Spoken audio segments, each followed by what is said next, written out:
What's up? What's up? What's up? What's up? What is up? What is up? How's everybody doing today? What up, It's though? your boy Wild Carmar in the building. Of course, Detroit Mel, the man with the grand master plan for the I.O.W network. He in the building. Big homie Nick Shine. I think he's getting a nose job. I don't know what he's doing today. Fixing his schnauzer today. He's getting his asshole bleached.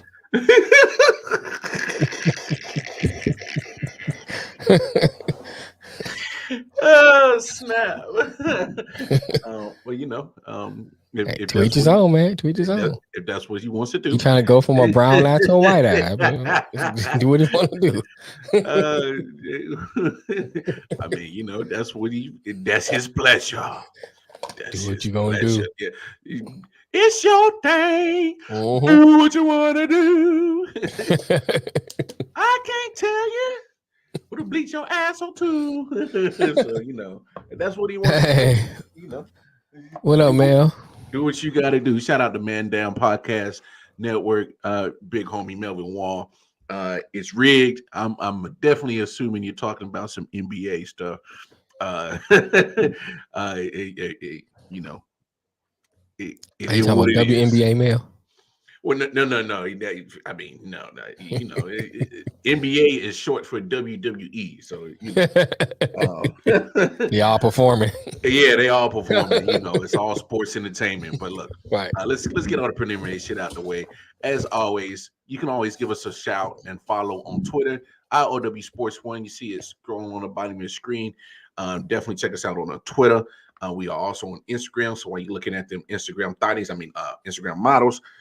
Sliding DMs, go ahead and give us a shout and follow models. us. Yeah, on models on Instagram at I.O.W Sports Network. You see it scrolling on the bottom of the screen as well. Definitely going over to YouTube. That's where all our content is at for I.O.W Sports.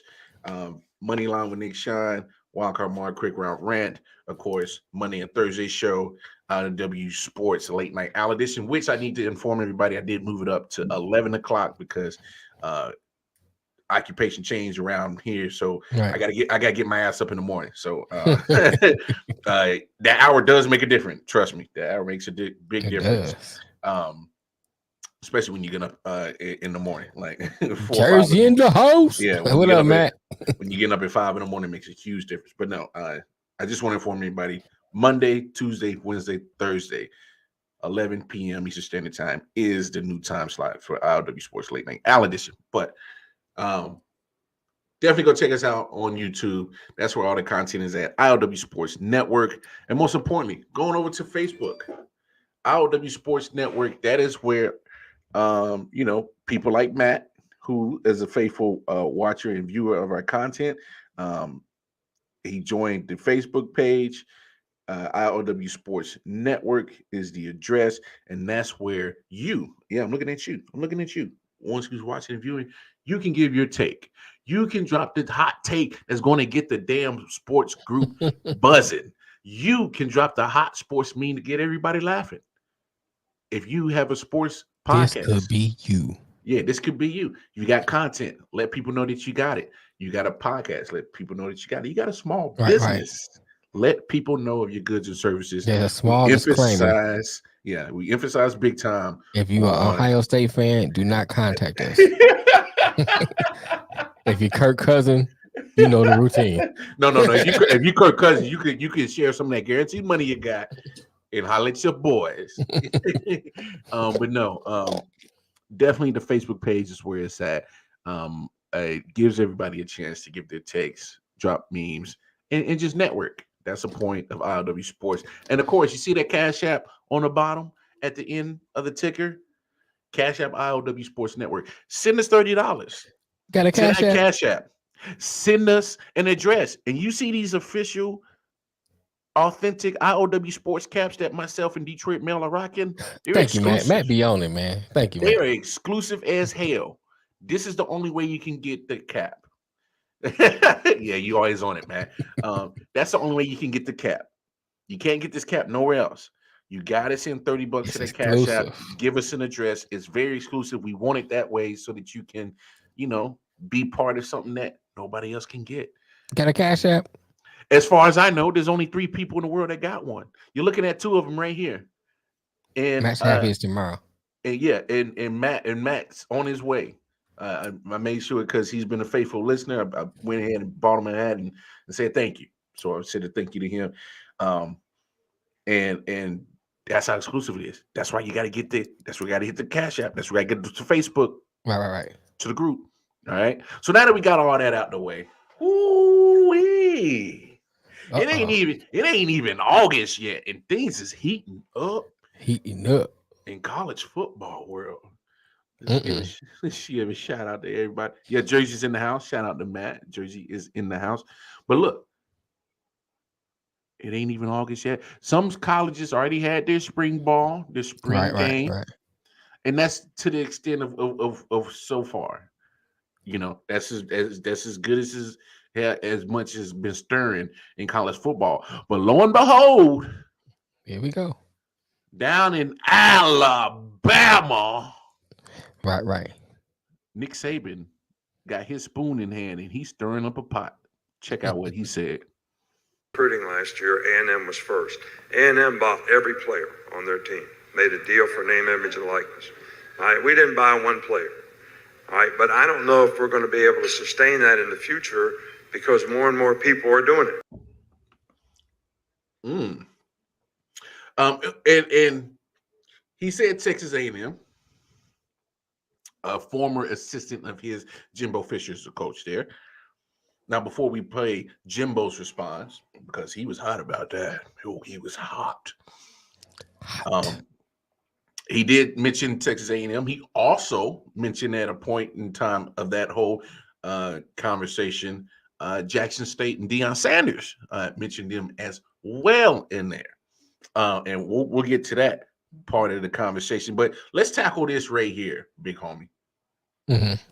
You hear that, and you hear bought players, right, through name, image, and likeness. And just off of that snippet right there, what's your first reaction on what Nick Saban is saying?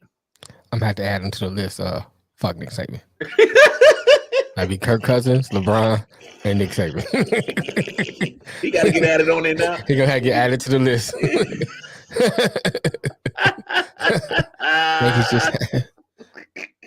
For real. Yeah, I've been watching that too, man. I got it on my phone. But here's my thing. He being very disingenuous, man. Because I remember, I ain't gonna name any names right now. No. Hold on. Are we? Is it personal, like names you can't name, or? Well, I'm gonna just say this. I remember when it's old enough when Derek Coleman was going to Cooley High. Was it Cooley? I think he was going to Cooley. But anyway, he was riding around brand new cars. Mm-hmm. I mean, with other players in the city that was great players, they was getting brand new cars, brand new. His mama was getting new things, grandma was getting new things. Cause college was buying it for him. Mm-hmm. College was buying it for him. So boosters, all that stuff. They've been doing this for years. Mm-hmm. You know, so they being disingenuous. Mm-hmm. And he's being disingenuous. He knows that's happening. He knows that's been happening. So to say that, Texas A&M has bought their players. Come on, Nick. I'm sure Alabama been doing some stuff. Mm-hmm.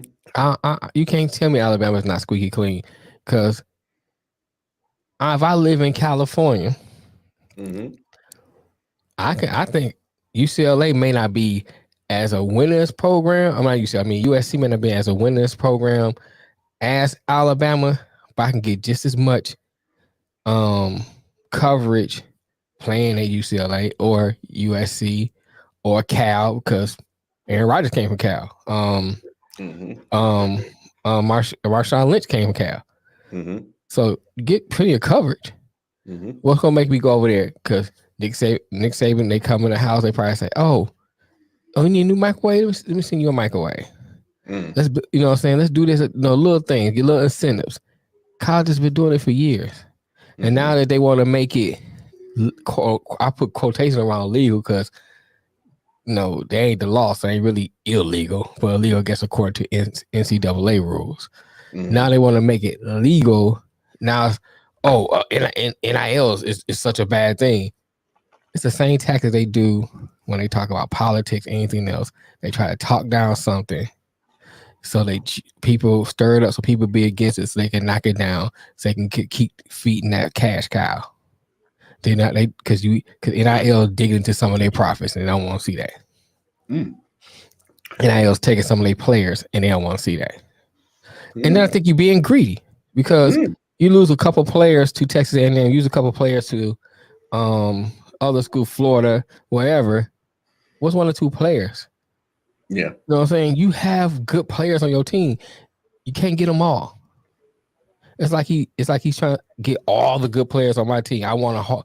It's like when you play pickup games and you pick teams and you want to pick all the good players on your team. You know what I'm saying? That's garbage. Get what you can get, work with what you can get, and show that you can really coach there. Yep. At that point, you got to coach. Now you got to coach. You know what I'm saying? Work what you got, and let's see if you can really coach. Mm-hmm. It's easy to coach if I got all 5-star recruits. Yeah. Let me see you coach a couple 3 and 4 stars. Mm-hmm.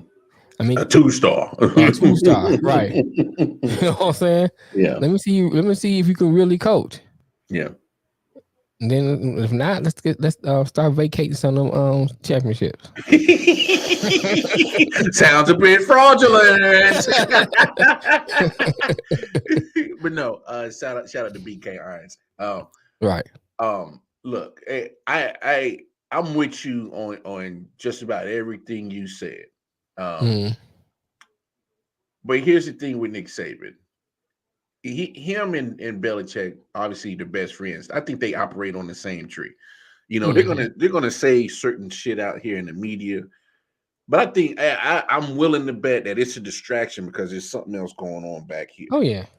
You know, it's a huge distraction. It's so you see this here, so I can do this here. Exactly. I think it's just a ploy just to, get media and talking heads and fans and to look at certain things to, ignore maybe one thing or another thing that Saban is probably doing on the back end. Right. I to say that to go out there and just blatantly say that Texas A&M bought the recruiting class. Yeah, come Man, on. You better have some serious evidence, serious receipts to say to even come up with those accusations, even utter it. And not only say it, but you said it in a public forum. So of course that was going to get back. What you said to Deion Sanders.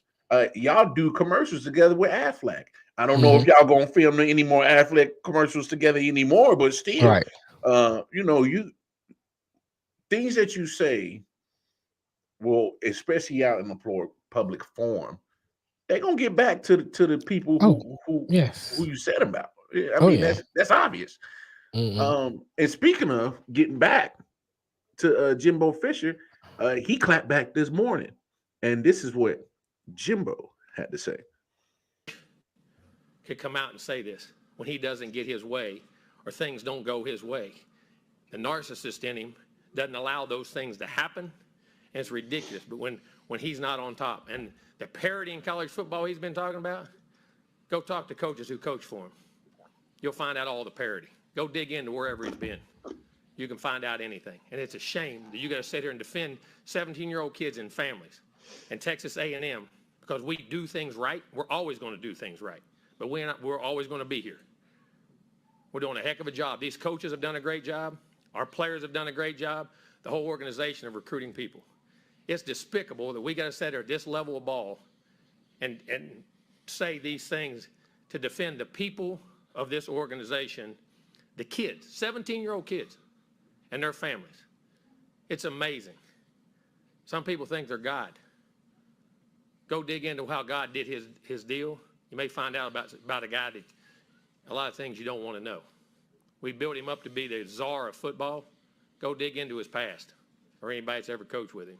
You can find out anything you want to find out, what he does and how he does it. And it's despicable.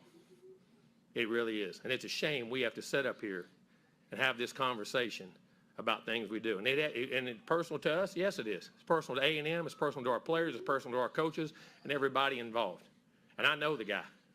Know him really well. It's amazing that we're allowed to do those things. It's really despicable. And I hate it for our players who are coming here, who did things the right way, have done things the right way, and will continue to do things the right way. I apologize to you that people insult you publicly the way they're doing it. And our fans, I apologize to you guys for people saying those things about Texas A&M. But promise you this, there are no violations. There are nothing wrong. It's the second time we've had to do this with grown men who don't get their way and want to pout, throw a fit, and act up. Just go ask all the people who work for him. You'll know exactly what he's about. I always said this. My dad always told me this. When people show you who they are, believe them. He's showing you who he is. Questions? To the left, Olin. A couple of things, Jimbo. First of all, have you had any contact with Nick since? No. Oh, he's called. You just didn't take the call? Not going to. We're done. And He shows you who he is. and then I just wanted He's the to, greatest ever, huh? and then I just wanted When to you got make- all the advantages, it's easy. Say what I said, Jimbo. So I'm gonna say this for you. Fuck Nick Saban. Hey, Jimbo clap back though. Hey, Yeah, I mean, Jimbo clap back. He ain't saying nothing that I wasn't thinking. He didn't hold no bars. He did not hold anything back. Go ahead, respond on what Jimbo had to say. I mean, he right, man. I mean, I don't know exactly what he's saying. With some of the things he was saying, some of those, innuendos, but it was some of the things I was thinking. Like, he probably doing the same thing. It's like this. I work with this guy, and he was this was years ago, probably back in the 90s, and he trained, professionally, bodybuilder. He was like, when you bodybuilding professionally, it's hard to do it without doing steroids because everybody's doing steroids. Mhm. And if you want to compete, have that same same physique, you're gonna have to do steroids. That's why he got out of it.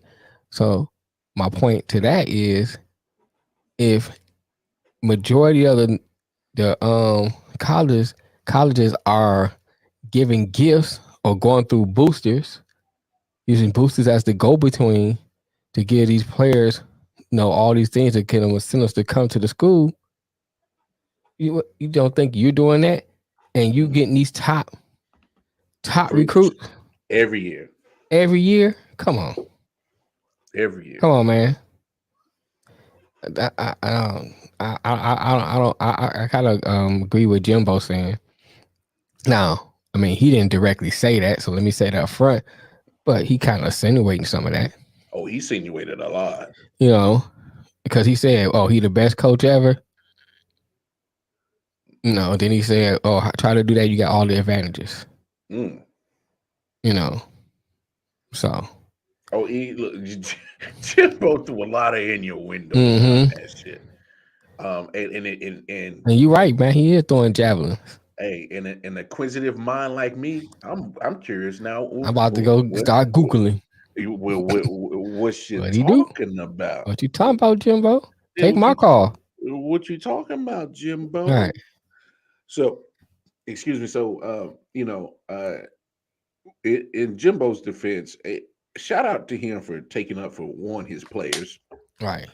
The families that represent Texas A&M, and for himself. I mean, this dude.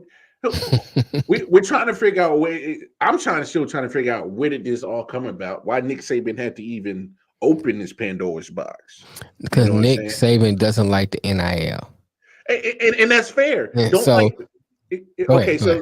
let's start right there. So I think we need to reverse the conversation back right here, is because here's the thing, because you already touched on it. For years, boosters have been paying students to come to certain colleges and universities is because it gives them that chance to be on that school. As a booster, you're probably an alumni. Mhm. You want that certain player at your school that you cherish so much.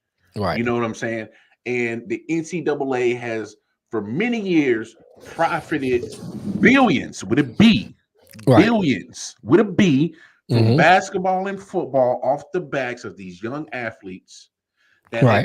that have been generated lots of TV revenue, lots of TV merchandise revenue, Mhm. whatever sporting events. Anytime they got the Final Four, them things sell out. Anytime they got a national championship game, semifinal playoff game, Mhm. bowl game, they are selling out. The players are the one that's been making NCAA all this billions, Right. Will it be? lots of money. Mhm. And now they finally have a chance to recoup some of it legally, because before, if a booster even bought you dinner, that was an infraction. Right. Even if a booster paid And for if a your and if a your priest buy you bus dinner, ticket so you can get home, that's rape. that was an infraction. You know what I'm saying? I don't know what the hell you talking about. but here's my thing. It's like now the coaches are getting so salty about this NIL. And my thing is, it's like, hold on. You coaches, college coaches, have been able to move Freely. freely. Chase Mhm. the biggest bag of money your whole time in NCAA, the whole time.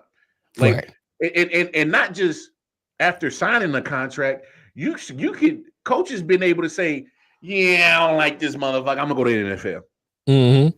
Yeah, I don't like this university. I'm gonna go to this university, Right. and now that university has to buy you out of that contract and then pay you more money to come to this school. Mhm. So, I think we need to start the conversation right there, is because all these coaches have had the plush world of moving so freely, chasing the bigger bag year in and year out. Because there's no guarantee that even Nick Saban himself is guaranteed to be at Alabama next year. There Right. could be another university that says, "Hey, Nick, Alabama's paying you what, 12? Because he is getting paid 12 million a year. Let's Mhm. talk about that. Right. So let's not forget about that." They can say, "Hey, Nick, for 15 million a year, why don't you come coach at some podunk town somewhere out in, I don't know, Wyoming or something?" If they got the Mhm. money and say we can pay you 15 million a year, Nick Saban's gonna think about that shit. He's gonna give it serious consideration. Oh, Right. I get three more million than what I'm actually getting right now in Alabama. And oh, okay. I could, oh. See, and this is what I hate about all these coaches. There's Dabo Sweeney's been getting on my damn nerves crying about NIL. And enough with the crying about the name, image, and likeness. All Right. right. Y'all been coaches been able to move freely the whole time. No consequences. Because even when you want to leave, even though you already signed this contract and you backed out, those universities are still paying for your exit fee. You're not paying for Mhm. it. Right. And so enough is enough with the hypocrisy in NCAA sports, especially with these coaches crying Oh about yeah. the NIL. Like, let these players eat, because at the end of the day, these players is what's getting you this 12 million, Nick Saban. Mhm. Mhm. I don't see you out there blocking, catching, throwing, Right. running. You were with me while we were shooting in the You gym. weren't with me shooting in the gym. You know what I'm saying? Right. So it's like, what is you bitching about? And my thing is you bitching at the top of Mount Olympus.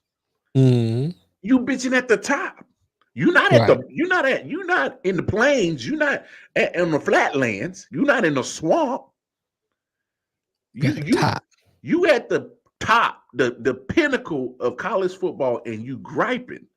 Because here's the thing: name, image, or likeness, no matter what, Alabama with Nick Saban is going to be able to have good recruiting classes year in, year out. You mad because you got in second? You mad that somebody else actually out recruited you for 1 year?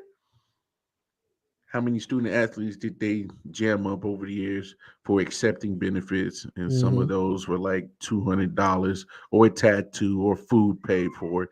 Then you got high horse Nick fucking Saban basically trafficking these players prior to NIL.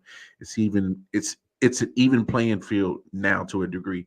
You got a good point, Matt, because it does make it an even playing field because here's the thing with Alabama.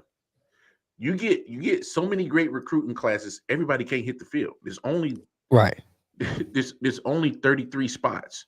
11 on offense, 11 on defense, 11 on Mhm. special teams. Not Mhm. everybody's going to get to play. That's true.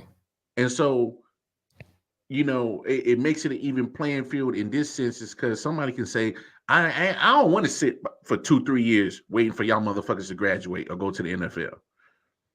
So I'm going to go to Georgia, Florida State, somewhere else. Hell, you can even stay in the SEC and still like go to Here- Vanderbilt, go Here's the somewhere thing, man. else, Here's the get thing. my NIL, and I can start and play immediately. Right. So now go ahead. Why he ain't bitching about the transfer portal? He Because should the be transfer bitching more portal, about that.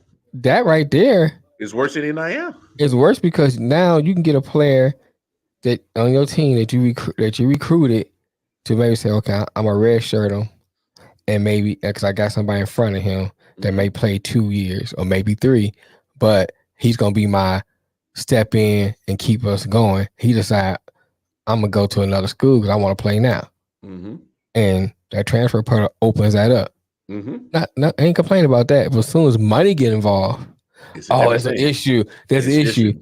But then the same breath, we care about the players. Yeah, we care. If we care about the players, why you ain't care about them getting paid? If a player has to go to a booster to eat, There's a problem. that's your basic necessity. Mm-hmm. You don't care about the players. Yeah. And even if you say, well, the NIL is flawed, well, do something to help fix the NIL because it's still beneficial to the player Mm-hmm. and it's for the player. So you should get on the side of helping to fix the flaws if you see flaws in it. You know what I think what it boils Come to down Florida. to? How you a Gator fan? That's what I'm saying. You know what I think what it all boils down to is these coaches, especially like Nick Saban, where they have so much power and they've been the end all be all in all these universities and pretty much saying I'm the law, I'm the way in this university. They've been like that. And now because of transfer you're right, portal, man. because of NIL, it gives players power. Right.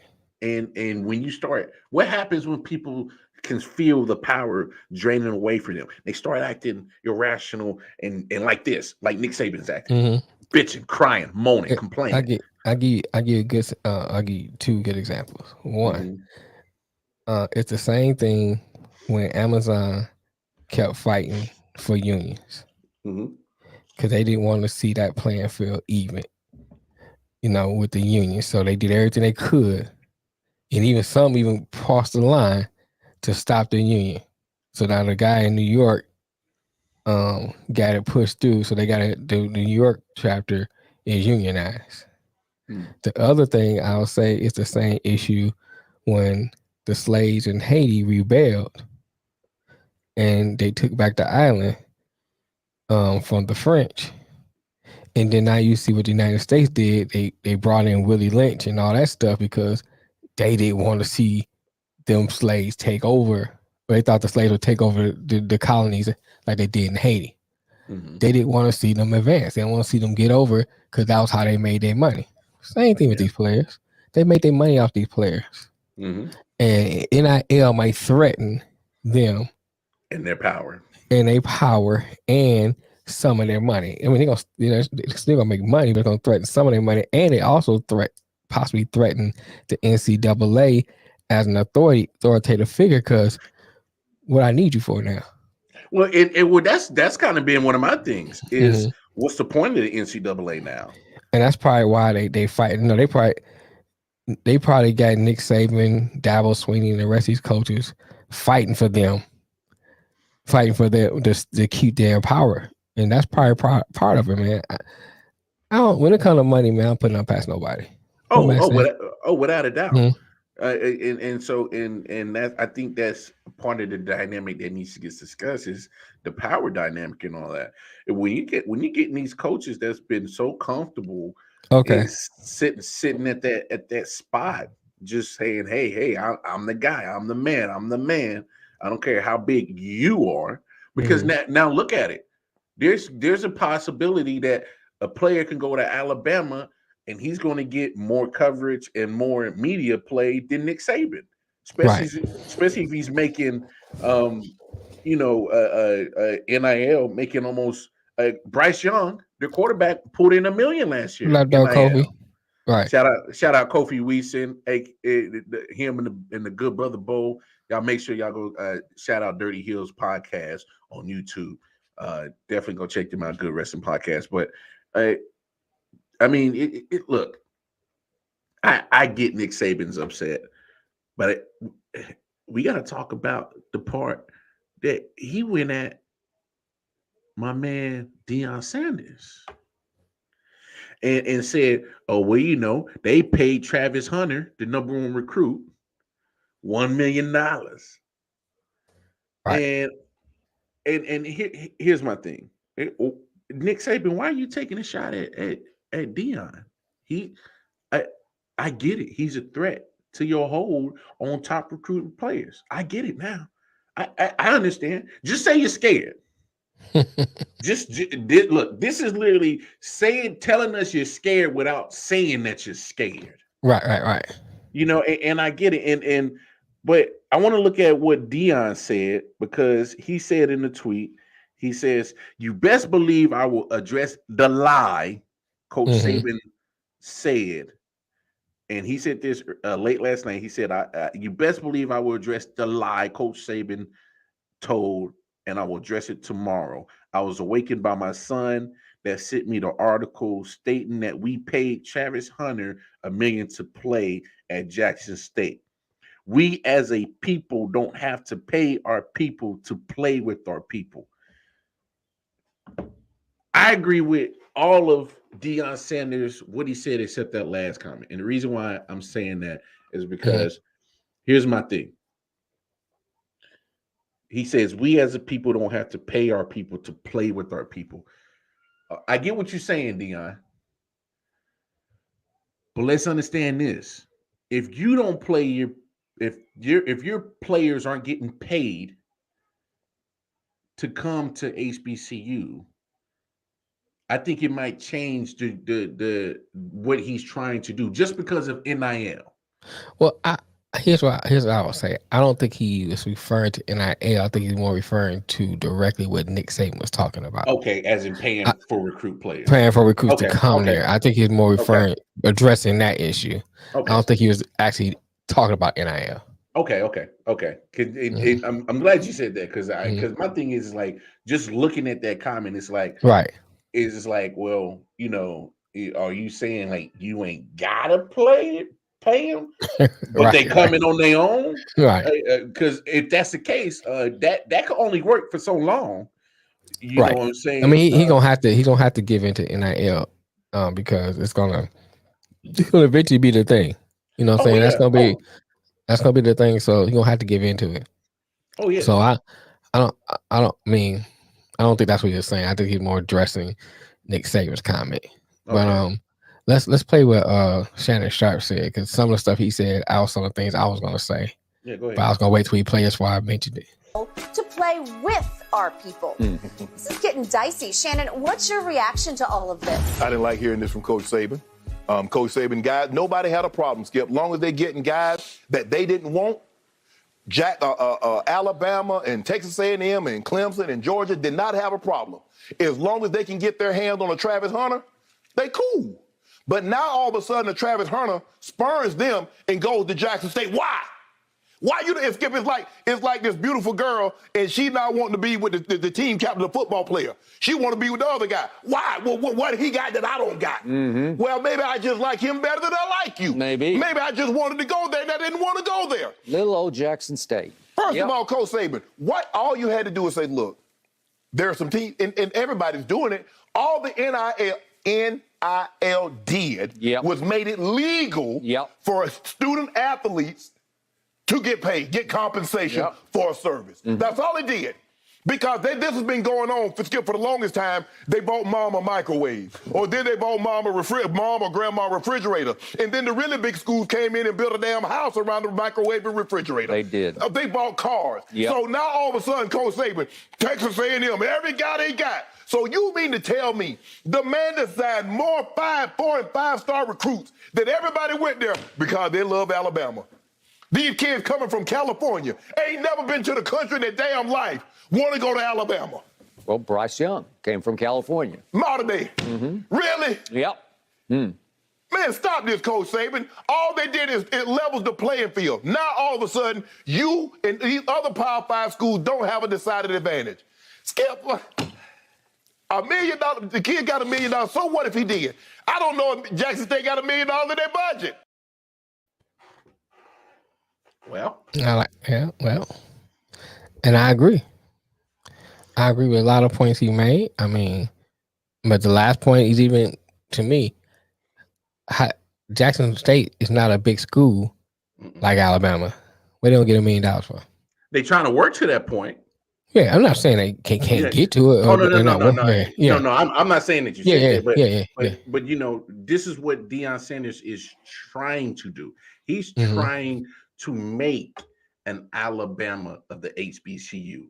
Right. You know what I'm saying? He's trying to make a program that can be a pipeline to the next level, whether it's XFL, USFL, or the NFL. He's trying to make a pipeline to get these guys, these young guys, especially those who you know feel like they don't get a chance, get overlooked, or you know, hey, better yet, he's trying to mold and get a good handful of guys that you know that Deion Sanders can personally mold into not just great football players, but Deion Sanders is trying to make a generational change of good human beings. That's what he is trying to do.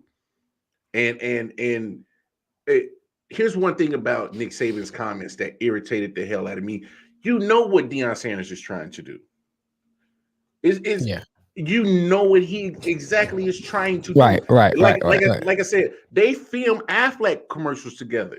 So you know what Deion Sanders is about. Y'all talk with each other. Right. And here's the thing. You talk and communicate with Deion Sanders, coach to coach. Jimbo Fisher, former assistant, he knows you pretty damn well. Like I could understand if he's just throwing motherfuckers out there like, hey, you know, that motherfucker. These are people that know you communicate with, you talk with. And so now I'm looking back at what Jimbo Fisher said, where people will tell you who they are. Believe them. Hello? Nick Saban is telling you exactly what he is all about. Nick on that bullshit. No, Nick Saban is about Nick Saban. That's what he is showing right now in this situation. I mean, look at just look at his pattern before he got to Alabama. You know, he just up and left schools, left Michigan State, left LSU, just up and left. Oh, better opportunity. Went to Miami. He left Cleveland before he went to Michigan State. Right. In LSU, like he did stints with Belichick in the NFL, then kept jumping back and forth between the NFL and college, and then college schools to college schools, and back to the NFL, and then went back to Alabama to go to college. So you're right. That man's been jumping like a grasshopper at the bag. So it's like, you know, now that things ain't plush and comfortable for you, right? Because you know, and I'm not saying that things are going to get. Why did he not go after Georgia? They the ones that just knocked you off, right? You know what I'm saying? They the ones that actually got probably a better chance of doing what you do better than what you do, right? You know, I didn't see you go after Georgia. Why Jimbo? Yeah, why Jimbo? What? I guess Kirby Smart, your former assistant, you liked him better than Jimbo? Is that what it is? Is this a favoritism thing? You And know, maybe Jimbo, stood up to him a lot. And Kirby just kind of like, went along with the just flow. went with it. Yeah, you know what I'm saying? You got some people like that. Some people like, well, why are we doing it like that? You know what I'm saying? And maybe Nick ain't like that. Yeah, that's some funny shit right there. Mhm. Weird as hell. But hopefully, Jimbo slept with his wife. took his bitch. Right. Hey, that makes some people bitter. You Bitter. you didn't bonk my wife, you Right. son of a bitch. So he mad. I don't know what the deal is. But Nick Saban, people like Nick Saban, Dabo Sweeney, get over yourselves. Change with the times. And here's the thing: Nick Saban's changed with the game of football. You Mhm. know, let's not forget that Alabama was the ground and pound all defense school. Right. And now you see the game progresses and is a more passingly. What did he do? Oh, now all of a sudden Alabama is a quarterback school.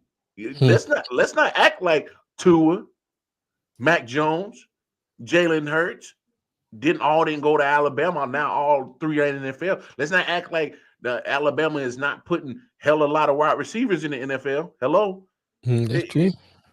when things change in the football world, Nick Saban always finds a way to adjust. But all of a sudden, this adjustment ain't just you ain't with it, or that's what you pretending or portraying as of right now. And that's what I'm saying right now. He's doing all of this, and there's something back here going on because it just doesn't make sense for this guy who has always found a way to stay with the curve of the football game. Now all of a sudden, oh, I can't fuck with this curve.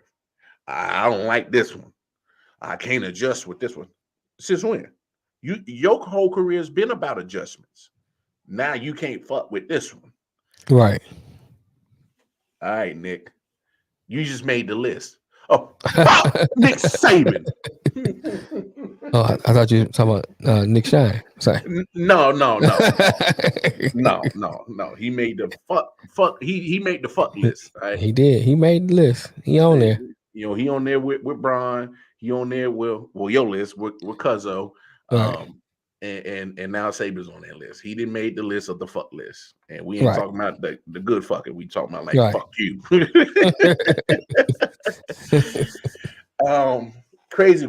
So let's move on, transition, because as you guys know, we are in the midst of NBA playoff. Before you NBA, let's go ahead and hit the. Oh yeah, my bad, Matt. Fuck Boston. They in there too. Yeah, go ahead. Let's hit the Hurricanes game because we're gonna be long on that. So we're gonna hit the NBA. We're gonna be down for a long time. Oh yeah. Look, for those who don't, I'll say this. Let me ask you this, man. Mm-hmm. I know me and you watch hockey, right? And we're in Raleigh, and the Hurricanes, they're getting a little buzz. They won a Stanley Cup. I think it was either 05 or 08. 2006. Okay. So they won a Stanley Cup before. And, recently they've always been in contention and good standings in the playoffs. So, still a good team. Why should people watch playoff hockey or watch hockey in general?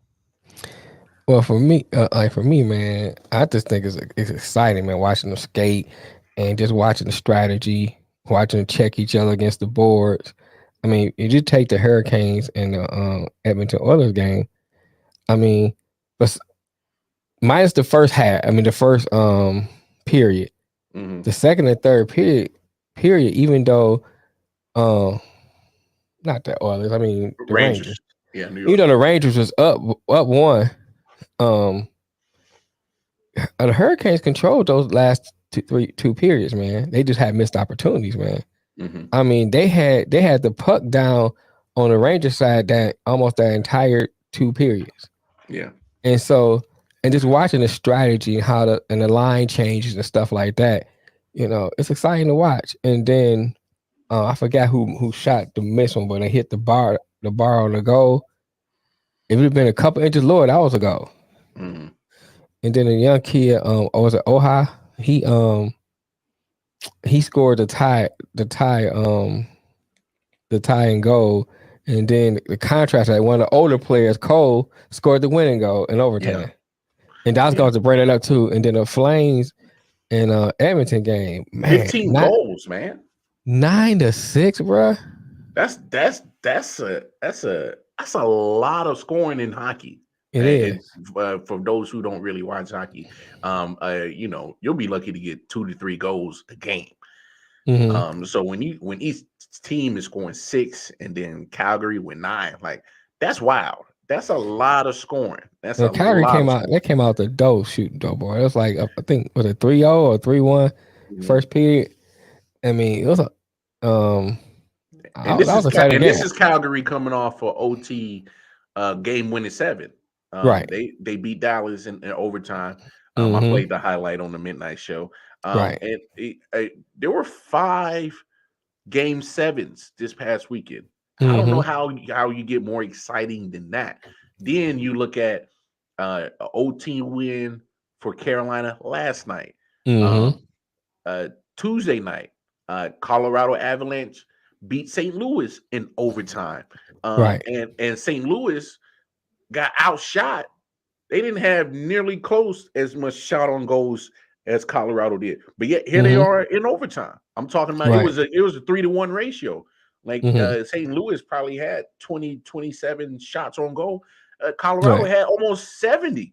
And yet here we are in overtime having an exciting Right. game. So I know a lot of people want to crap on hockey. It's only for white people and this.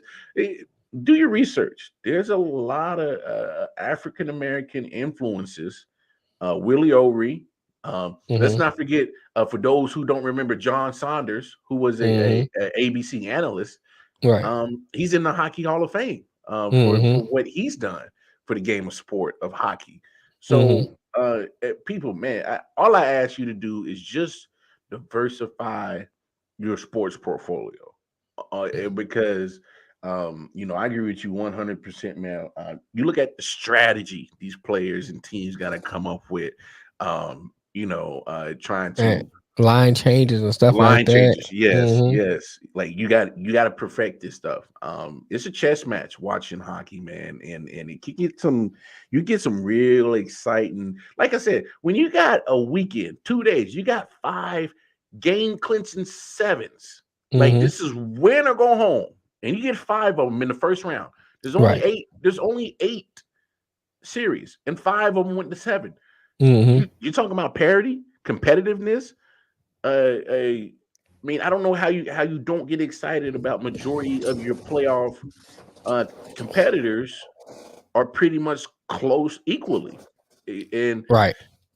Hell, I don't know how you don't get excited for that. Tonight, I'm gonna watch Tampa Bay because I think Tampa Bay's kind of been my unofficial favorite hockey team lately. Man, they going for 3, man. Yeah, they trying to go for the 3-peat. They won the bubble championship, Stanley Cup. They won it last year. So they win this year. Are we calling them a dynasty? I think they already somewhat of a dynasty. Let's look at NHL teams of even getting 2, you know what I'm saying, back to back, and what they're able to sustain is actually still be competitive, right, year in and year out. I already think they're a dynasty, if you ask me. Tampa Bay, and if you add into, they're probably one of the more diverse teams as well. When you talking about, that's probably why I favor towards them, and it's not because of race. It's just you like to see people representing it that look like me, and Tampa Bay got a good amount of them. Like they did something this year where they had a full line change of all black players. And I know it's sentimental and probably pulls at the media strings. I get it, but still, that means something. Who knows of what black kid is living in Canada or in one of these colder states that's don't looking count at Canada because hockey is just key in Canada. You black or white. Hey, you talk about US, I get it. Are you in the US, like a US kid, somebody in Philly or Detroit, New York, a black kid, yeah, or a black kid from there, Wisconsin or something like that. who just looking at like, basketball, football, and then say, "Oh, I can play hockey." Yeah. You know. And these hockey dudes is just as athletic. You know Mm-hmm. what I'm saying? Man, you try to skate and fight. Try that. That ain't no joke. You know what I'm saying? You slipping and shit. Oh, that's why they be holding on to each other. Hold on, come here. I'm gonna get you, motherfucker. I'm gonna get you. The other hand for balance. Yeah. but I mean, it's look, you never know who's watching it and who can it inspire. Right. I'm pretty sure there's a lot of players that got inspired by Willie O'Ree. You know what I'm saying? And so, like, look, if you haven't had the time to check out a playoff hockey game, I'm not saying watch the whole game, but watch at least the third period. If it's tied, if it's no score, watch the third period. Right. You're gonna see things get amplified, the energy, the Detroit intensity. niggas nice at it. Oh, hey, Detroit nice at it. Hey, the Red Wings ain't nothing to fuck with. Right. But I mean, look, all I'm saying and what we're trying to imply here is just give hockey a chance. Just give the NHL a chance because you'll be pleasantly surprised on how competitive shit gets. And I might try to sneak into one of these Hurricanes games. Yeah, man, they be wild, man. I had to go down one of them games, man. Hey, it's so live. When you go there live, oh my God, it's on another level. Before we get off this subject, two sports that I do like to watch too.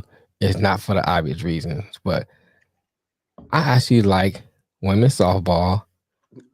And I know the obvious reason why you watch it. And women's volleyball. I think they're so competitive. I definitely know. But you know what? But that's why I said. That's why I made that disclaimer before you even went there. That's why I said that before you even went there.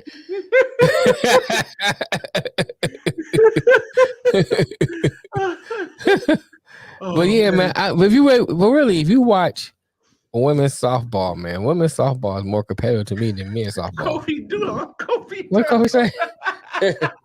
About the Red Wings. Actual niggas do drive-bys and skates. You wild, Cole. You wild, Cole.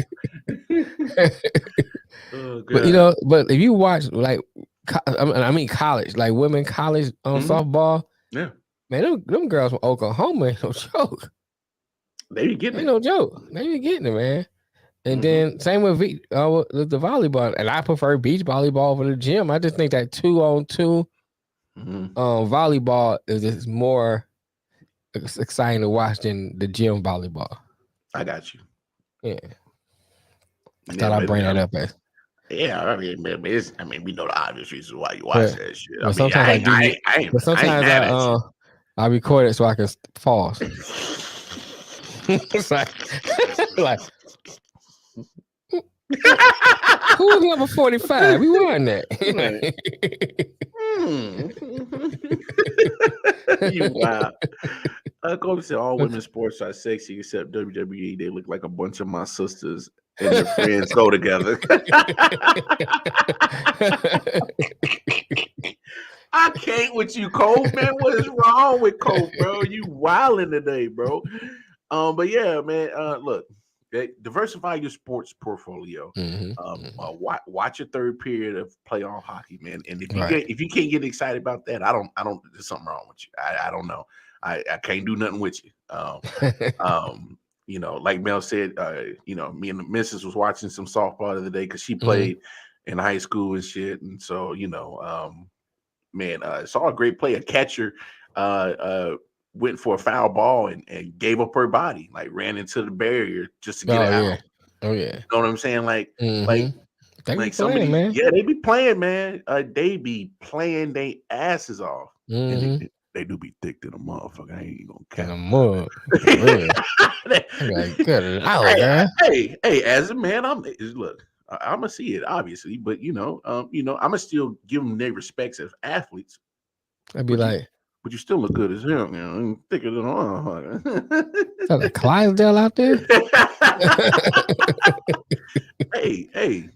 Look, it's a work of art at the same time. Yeah.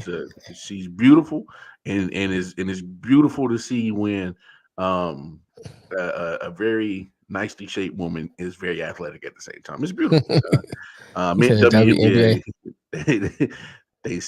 They stay tough. Hey, even with that though, I mean, I ain't gonna lie. I used to like Diana Taurasi. I thought she was a nice player. I like watching her play. She still is. Oh yeah, I know she's still playing. I'm just saying though. No, I'm saying she still is that nice. Yeah. So, I mean, I give her props. I can watch her play. We watch her highlights. She's nice with it. A lot of people, I think there's her name is Elizabeth Cambridge. She plays with the Las Vegas Aces, center. Yeah. She's tough. Work of Walmart. And Brittany Griner doesn't have this little situation in Russia, and she's playing in the States. I mean, that's another dominant player in the WNBA. I mean, you could go down the list. Sue Bird's still balling. Yeah. Look, and I know a lot of people try to, jump on WNBA. I just can't get past her name, Sue Bird. Just like I get it, but there's certain people and players that I still follow it with the WNBA. Oh yeah. It's not back to the Lisa Leslie, Cheryl Swoops days, but there's still. I kind of miss the old school ones though. But yeah, it was really balling. But I mean, I still watch it. I mean, I think old girl out of Connecticut will be nice if she develops. I think she needs to develop a little more. I think she got exposed. What Paige Paige Buchers, yeah. That's not her last name, but yes. Yeah, that's her name, man. It's not Buchers, it's something else, ain't it? For Connecticut. Well, anyway, her, the Paige chick. Yeah. And she clean up, she not bad looking. I was like, I think I was trying to do one of the lower thirds, and I was trying to find an image of her. It's like, that's her? You look like that on court. Well, because I mean, I guess everybody thinks that Buchers, see? Thank you. Okay. No motherfucker try to question me. I know the motherfucking name. But I mean, no. You talk about Breonna Stewart. She's not easy on the eyes, but she's a baller. I get why some people. Yeah. But she boxed before she came to the game. Hey, but she'll cross your ass over though. She'll cross you over though. And here's my thing, especially for the men out here. Don't go looking at these women's sports just to think you're gonna see something for the physical appeal. Right. Are there some beautiful women out there that play sports? Yes. But I've been sitting there waiting for a titty to pop out. Come on, titty. Oh, titty. But there's literally enough talent. Kofi be off his mind. Yeah, Kofi be off the grid. But look, if you go in there with that mindset, you're gonna miss the art of some of the pureness that some of these ladies are playing with in their respective sports. And I agree. You got to respect it. When they clean up, they look like cucumbers.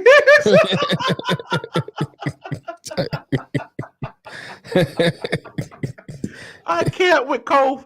Kofi, you wild, bro.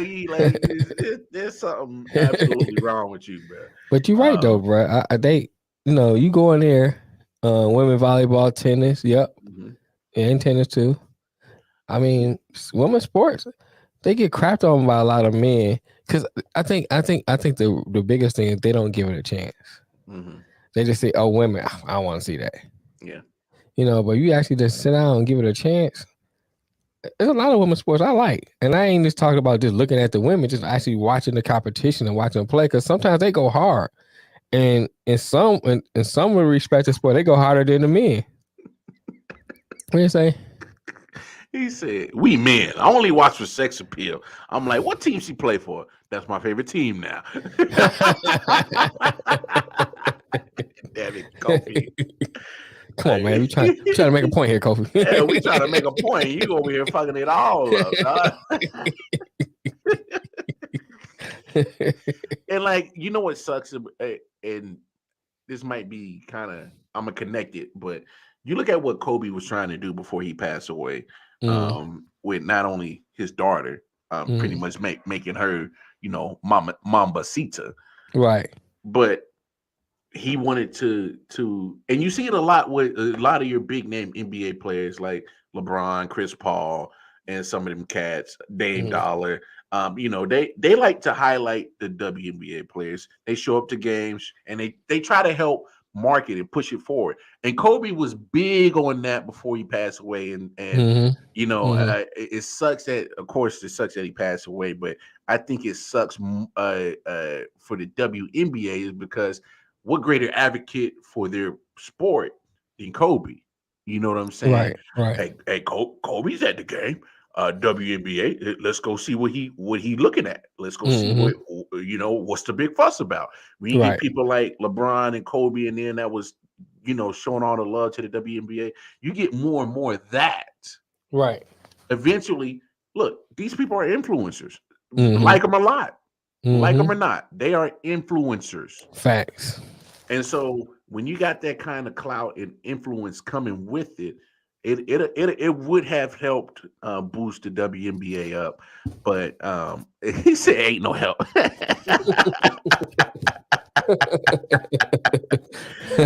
But no, but let's get to some playoff basket. We playing basketball.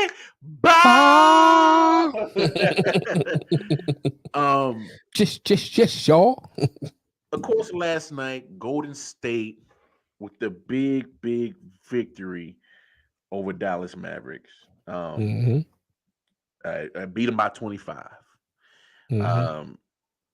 So let me ask you this, man. Is that something that's the tale of how this series is gonna go, or is it just game one? I think it's just game one. I think it's game one. I mean, I believe that. Well, here's a couple things you gotta look at. You gotta look at. There's a lot of open shots Dallas missed. Now they would have made some of those shots. Game could have been closer, but on the other end, there's a lot of shots that Steph and Clay missed. Steph didn't get hot to the fourth quarter. Damn. So there's a lot of shots that Steph and Clay missed too. So you gotta look about that. Think about that. Then you gotta look at those turnovers that the Warriors need to clean up. If Dallas could have converted those turnovers into points, the game could have been closer or different. So I don't think it's indicative of how the series is going to go. I don't think Golden State going to be beating them by 25 throughout the series or blowing them out throughout the series. I did like the defense they played. I think they played great defense on Luka. They Steve Kerr ran different defenses at him. He did. Trying to confuse him and stuff like that. I love the defense they played. They got a couple of great blocks. Was it Dinwiddie? Clay blocked him in the corner. I forgot who. Draymond got one. He got one. And then even like poking the ball away a couple of times from Luka. A couple of steals they got from other players. I think, but I just think that if they keep that up, they'll win the series. But I believe other games gonna be closer. Yeah. What Kobe say? Oh no, he was giving me props. Oh, okay. That's all. Let Luka shoot. Shoot. Shut the. You're right. Shut the rest down. But even with that, they was kind of, going at Luka too. Wiggins played excellent defense on him. Oh, Wiggins a lot of switch. Great defense on him. What I like is how they made sure a man was in front of Luka at all times. Yep. Like even if Wiggins gonna be the one guarding him, Steph might get in front of him until Wiggins get over there. And then when he get to certain spots at certain points, they trapped him. Force him to kick it out. And then when they did kick it out, they immediately rotated on defense. So like even the guy was in the corner, either he didn't have time to shoot or he had to hurry up and shoot it because what did he say? With a name like Dinwiddie, he sounds like an accountant.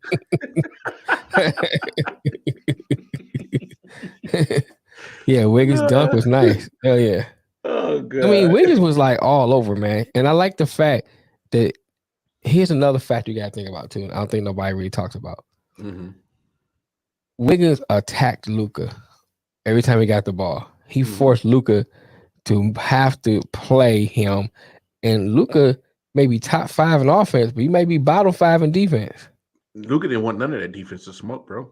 You know what I'm saying? He don't. He didn't want none of it last night. But even that, if you watch him throughout his games, his defense ain't all that great.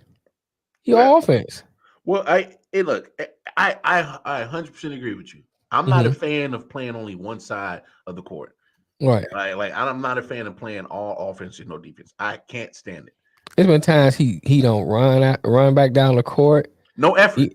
No effort. You know, it's just like this. No, I want to be on a highlight because you don't more highlight reels unless you block it on offense than defense. Mm-hmm.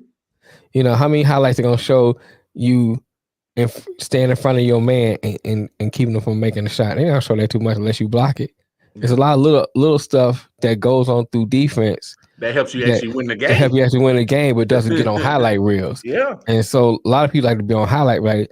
Luka shooting, 3-pointers or driving to the hole or the spin move, that's gonna be on highlight reels, not the defensive play. So I don't know if I don't want to go as far as say he can't play defense, or maybe it's he don't want to play defense. Yeah, well, to me, it looked like he just didn't want to.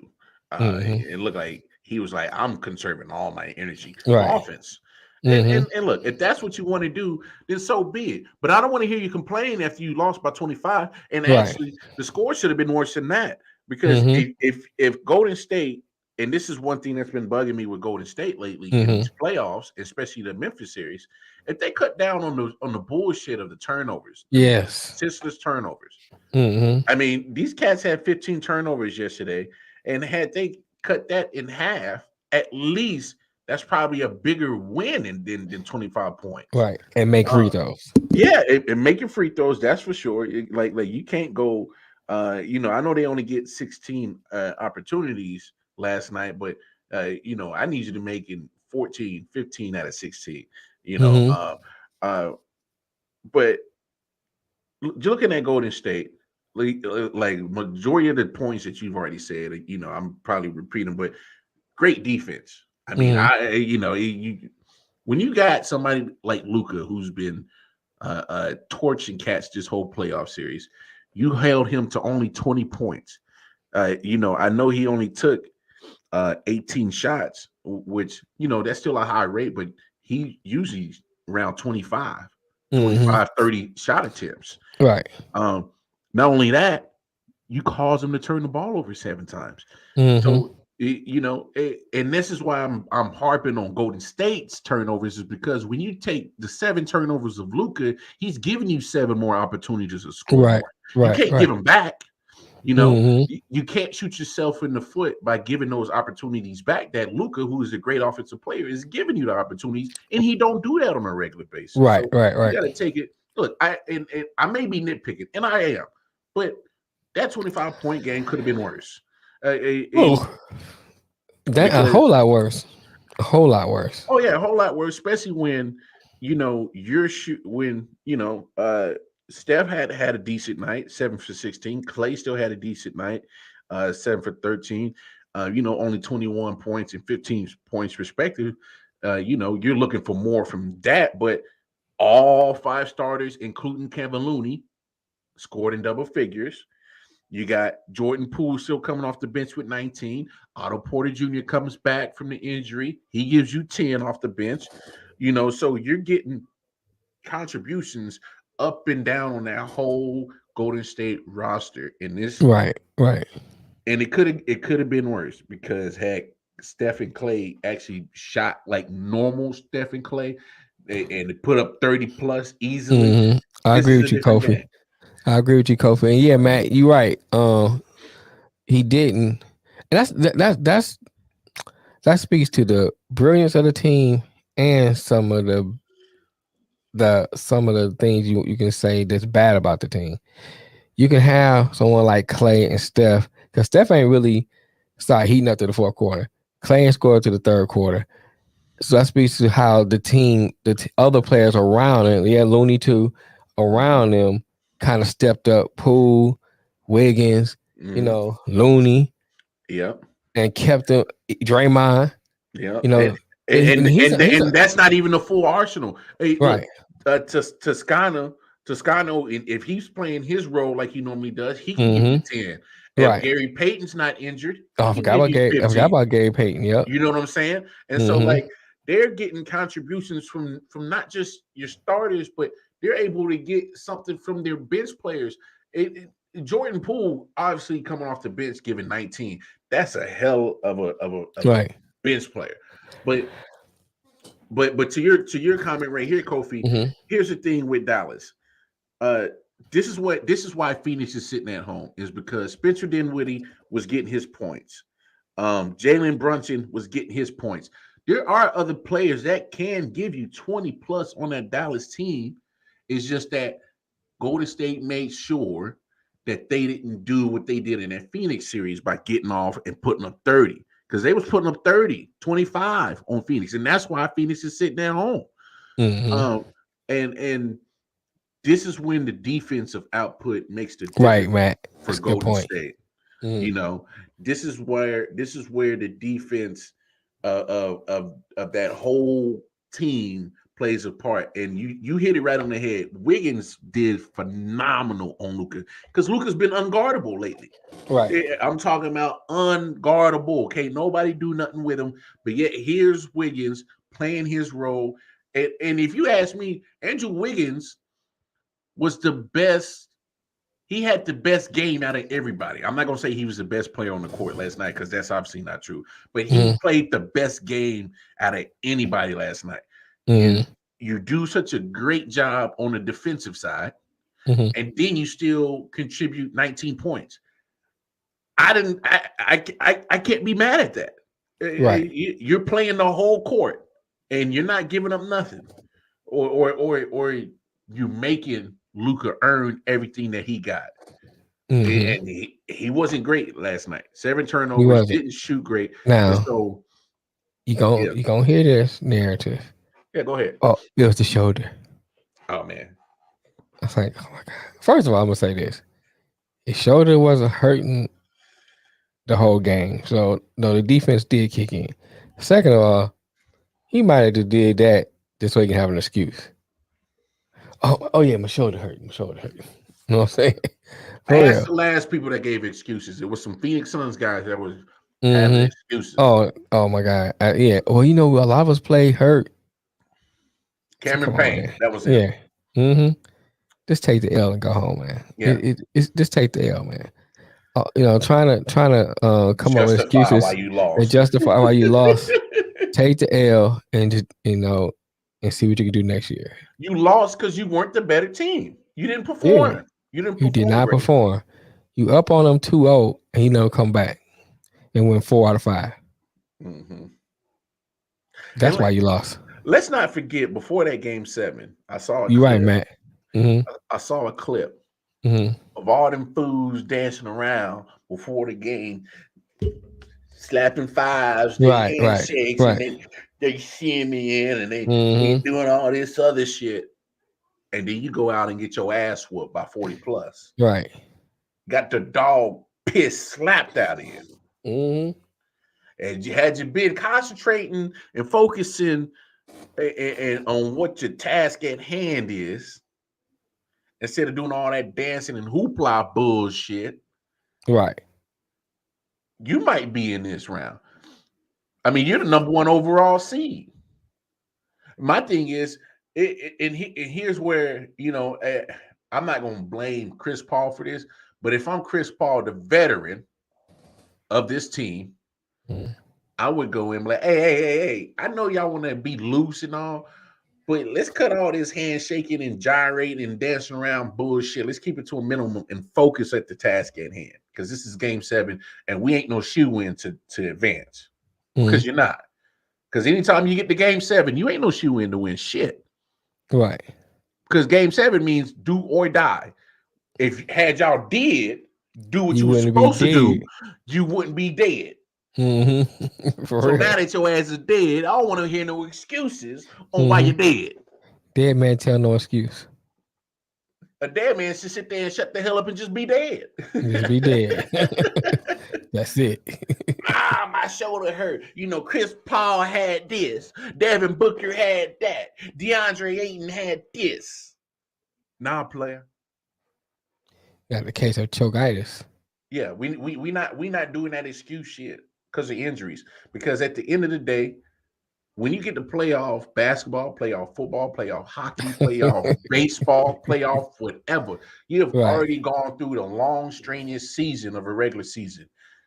Ain't nobody healthy by the time they get to damn playoff times. The Suns thought they was Debo. Y'all know what happened to him. Got hit with a brick. Got bricked up. Boy, got bricked up. Right. So, look, I get it, Phoenix. Y'all had high expectations. Y'all had certain things that y'all wanted to do, and y'all fell short. But I ain't trying to hear no excuses. I ain't trying to hear nothing about no injuries. Ain't nobody 100% healthy come playoff time. Right. Somebody, and just about every team banged up.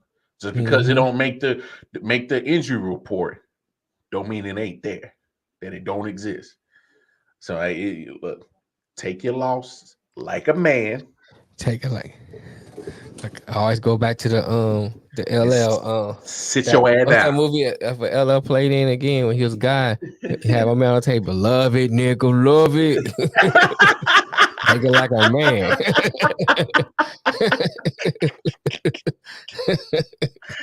but in this series with Dallas and Golden State, I did predict Golden State will win it in 5. I said 6, but yeah. Hey, Golden State, you got to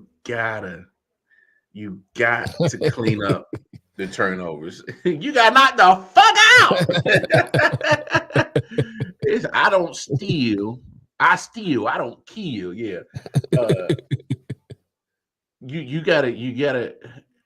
Dallas has to find a way to adjust to the defensive schemes that Steve Kerr really, because you hit it right on the head. I saw the same thing. Next thing you know, it was 1-on-1. They playing man to man, and next thing you know, Steve Curry switched it and they went to 2-3 zone, and Dallas didn't know how to. Oh shit! Well, they're not letting us inside, so we're just gonna jack up threes, and they weren't hitting them. So now you done shot yourself out the game. You know, if y'all gonna repeat this performance, it might not even be the 5. It's gonna be say get out the brooms, bruh. I'm just saying, janitor time. you can't. Here's my thing: you can't lack on defense and miss shots. It does not go hand in hand together. You know, I could understand 2 negatives separated, but not 2 negatives going together. You can't, goddamn it, play no defense, allow Golden State to get whatever they want, that all 5 starters in double figures, getting almost 30 points off the bench.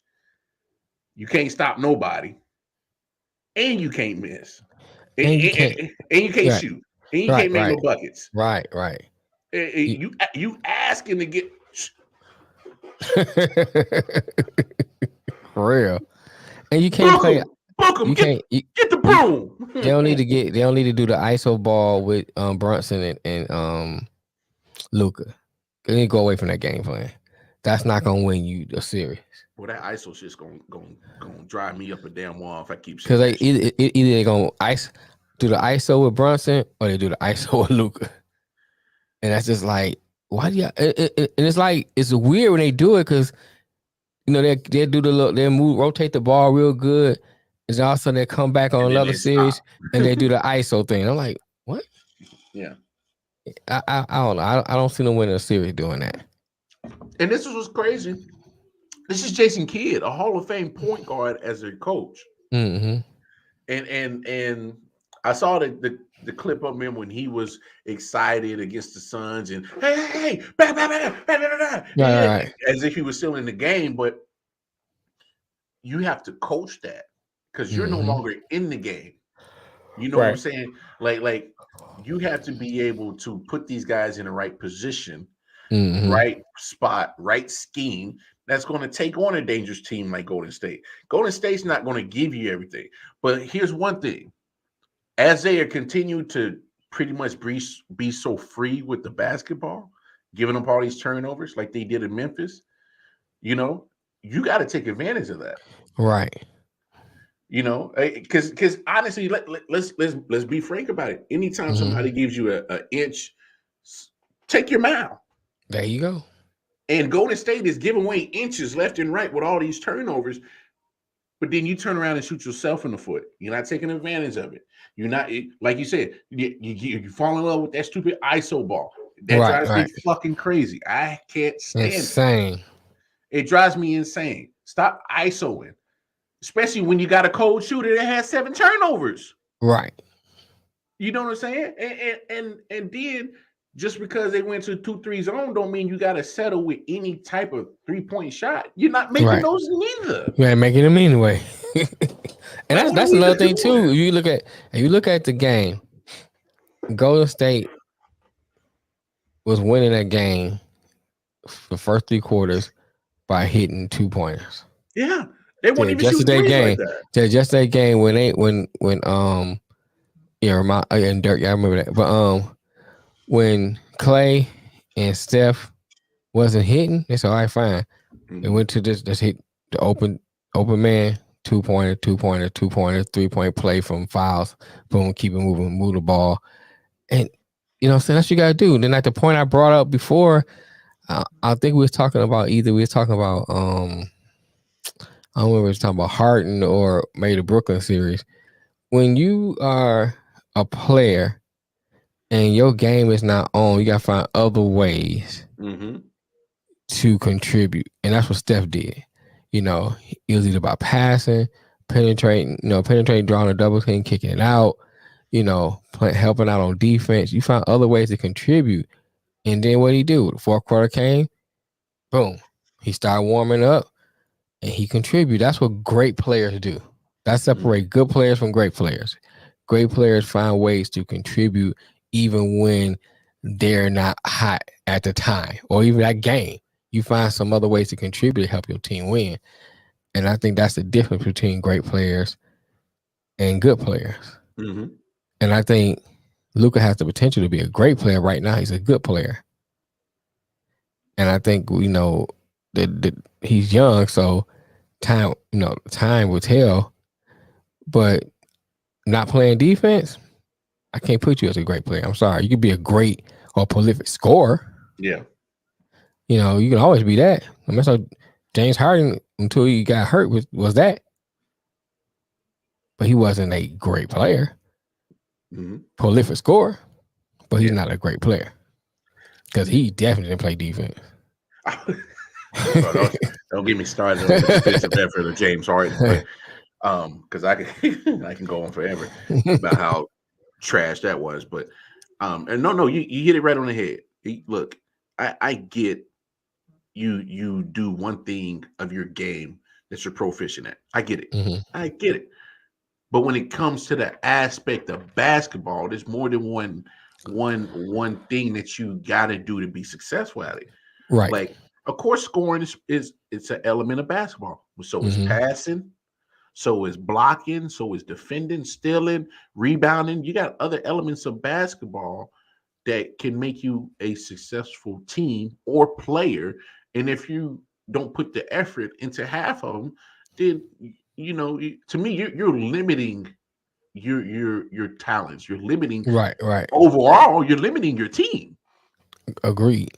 You know what I'm saying? Because as prolific scorer as a James Harden is, as prolific as a athlete Russell Westbrook is, but when there's other major components of your game that are lacking severely, and when it comes to those crunch times, and they find you in that position, say, all right, ISO, and Dame Dollar, somebody comes down, 10 seconds left on the clock, and we didn't already make the switch, and I got James Harden on Russell Westbrook on him. I like my chances with Dame Dollar. It's Right, great. right. It looking pretty good right here. When he hit the wrist, say it's game time. I'm gonna look at who was guarding him. Oh, who was guarding him? Oh, well, hey, I saw that coming. You know what I'm saying? So when Luka, this is what Luka, he has to want it. Let's start there. He has to want to not just be a prolific scorer. If he wants to be in the talks of greatest player, then you have to start, investing in those other components of your basketball game. I agree. I agree wholeheartedly, man. I agree. But let's talk about, what's been on all social media, all the networks. Get it, dog.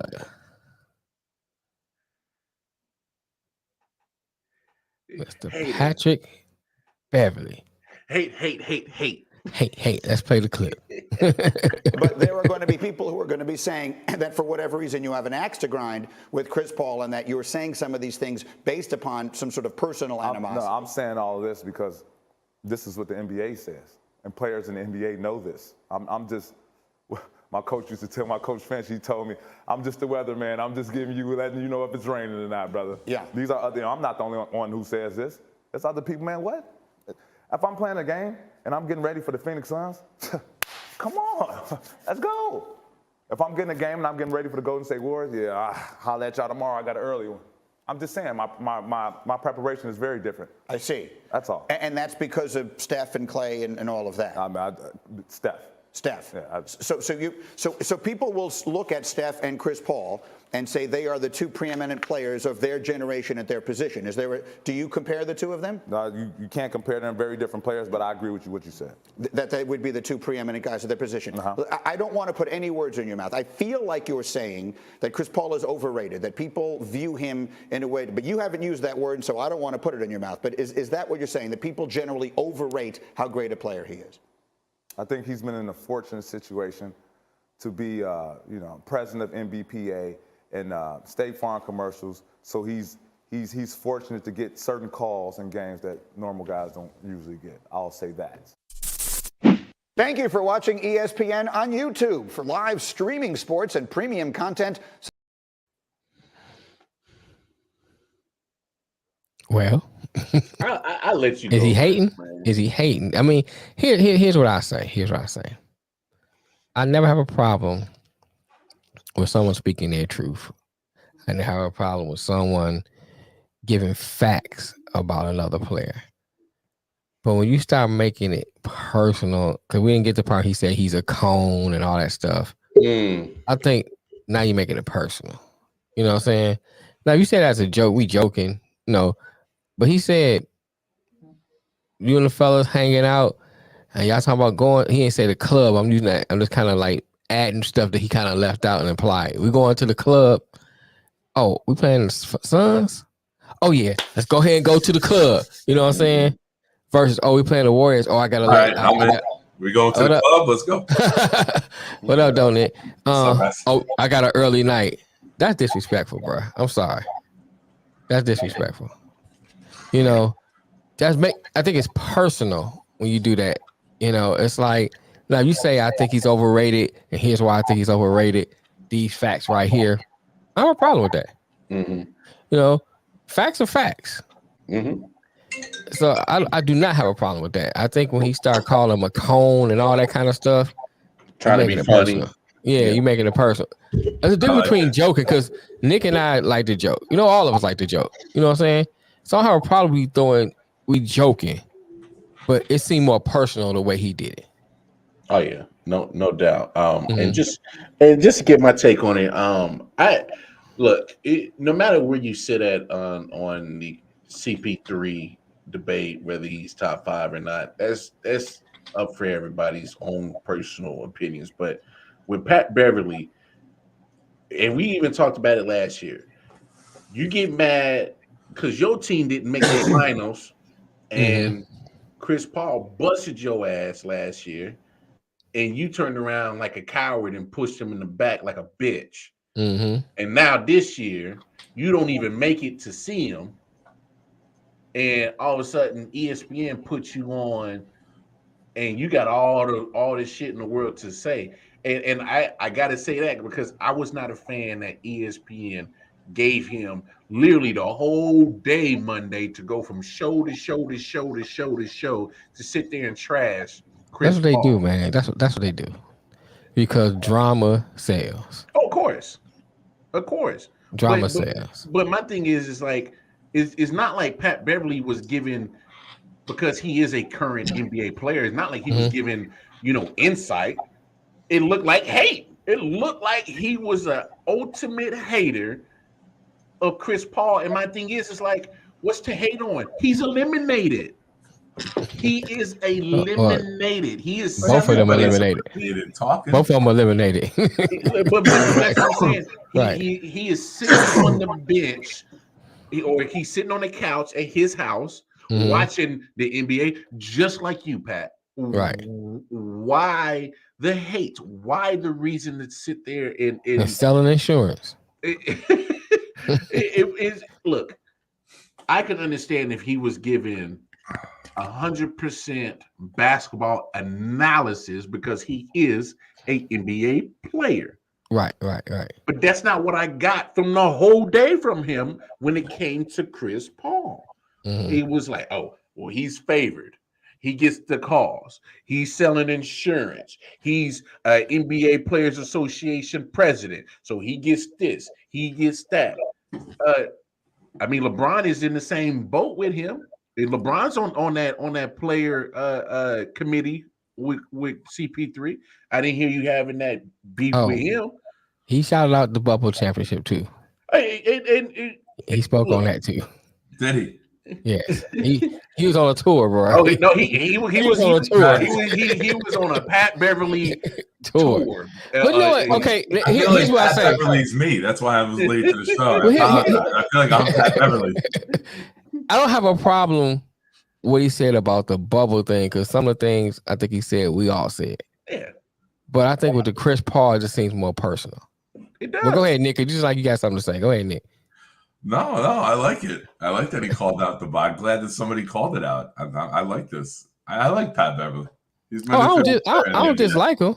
I don't this dislike week him. alone, he's my new favorite player. I just think that, like I said before, if you gave him facts, can you call him overrated? I don't have a problem with that. Especially give facts to it. You know, you say he's overrated because of this, that. Okay. I mean, I could disagree with it, or somebody else can disagree with it, but that's what anything. You know, that's what these shows are about. We can talk about it, debate it. I think when you make it personal, it's different.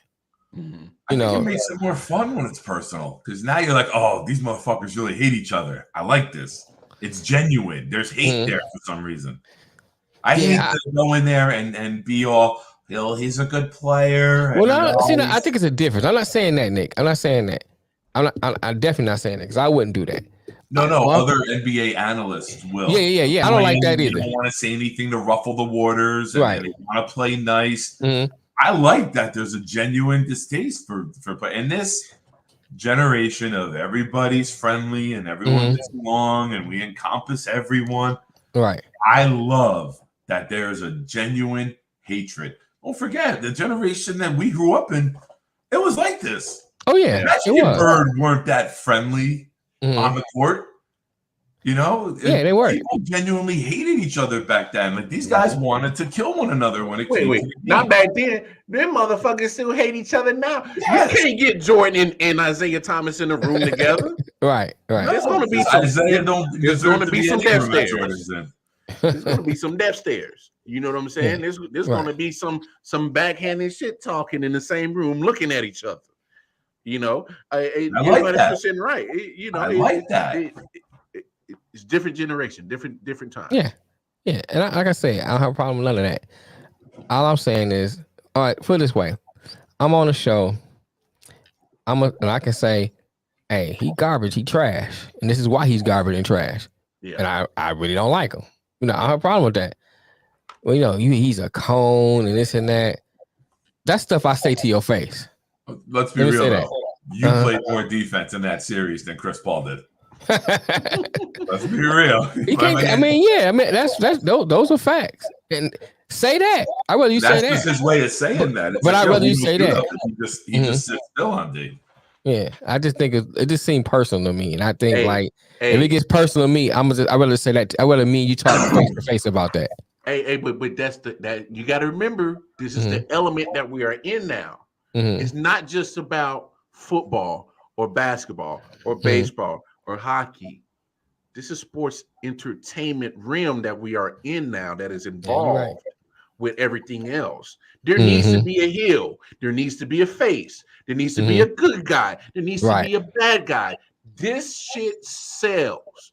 And as much as I hated it, as much as I hated the fact, because I look, and I said it last year, before Pat Beverly turned around like a bitch and pushed Chris Paul in his back, Pat Beverly was one of my favorite players because I love this story of grit, determination. He's been all over the world trying to get into the NBA, finally makes it. It sustains a good career in the NBA. But once you go cowardly way and push a man in his back as he's walking away from you, that's some bitch shit. Yeah. I look at you different now. Yeah, and now, and now you back it up with the same guy that you bitch push in the back. Now you spent the whole day Monday show on ESPN to just talk shit about it brings that hater look to you. Now, if you want to be villain, want to be the heel of the NBA, cool. But now you're specifically taking Chris Paul and saying, I'm just going to keep poking at that motherfucker. Go ahead, Nick. I can't help but point out the irony that you're mad at Beverly for going out and talking shit for Paul, but I know you're not in the NBA, but you're going on a show with talking shit about Beverly now. You know what I mean? Like there's a beautiful. That's what I'm supposed to do. This is our him on these shows to get his thoughts and his feelings. He's doing the same thing. He's spitting his, even though it's hate.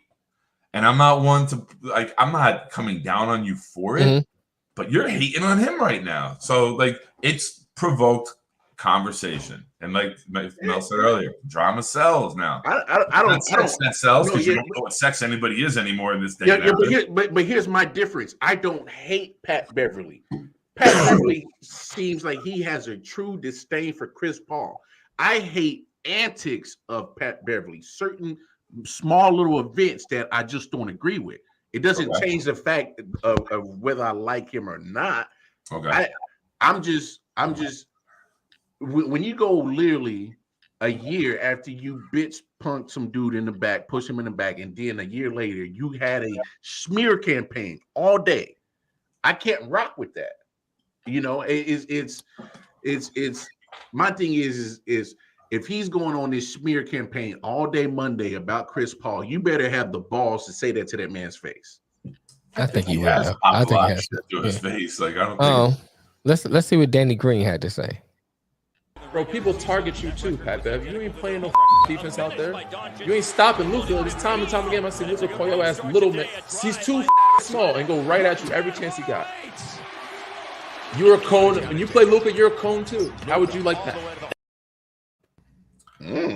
Luka makes everybody look bad though. Yeah. Not last night. And you could say that in game 1 and 2 of the Sun series, and then who got the last laugh? Luka walking off the court last night laughing just tells me, all right, shit's about to get real. I would love for him to beat the Warriors by himself. We'll agree to disagree. That's a lot to ask for to beat a fully loaded team in Golden State. You echoing. So, you know, like that's because he's off alone with these opinions. Whoa. Golden State. Golden State's going they made Luka look real small last night. They play good defense, man. They play good defense. I can't root for Boston because of the racism in that region.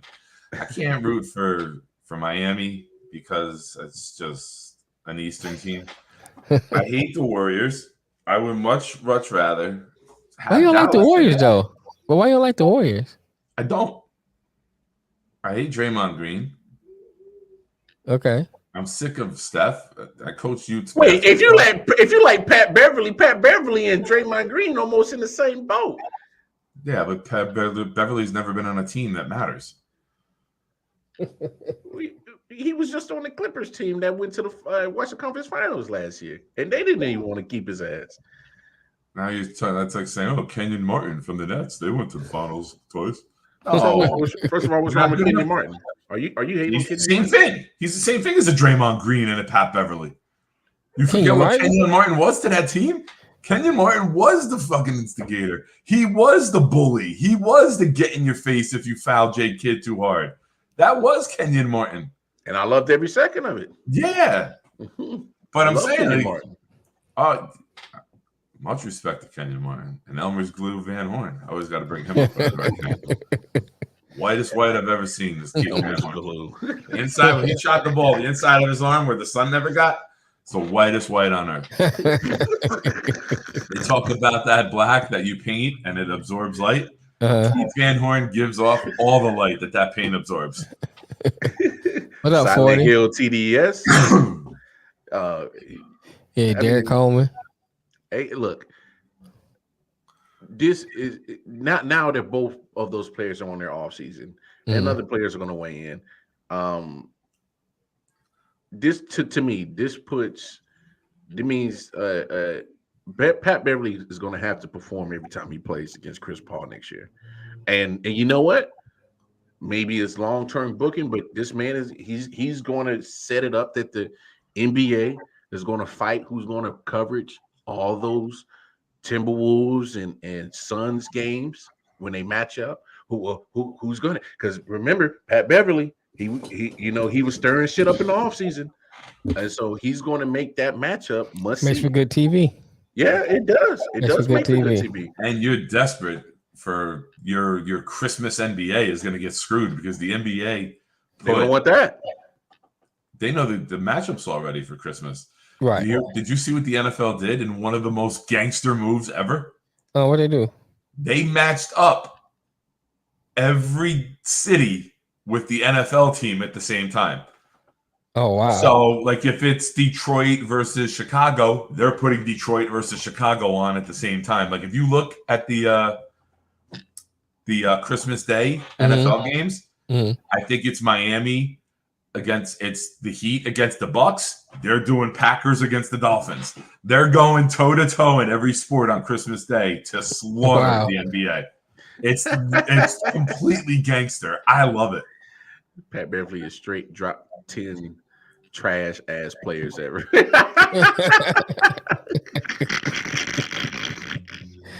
What's up, Kofi?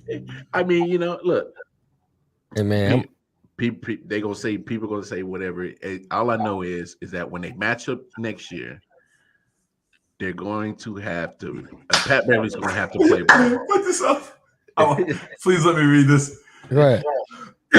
Excuse me. Stupid pollen. I hate it. I used to have a magazine pic of Kenyon Martin punching Marcus Camby in the face on my wall in college.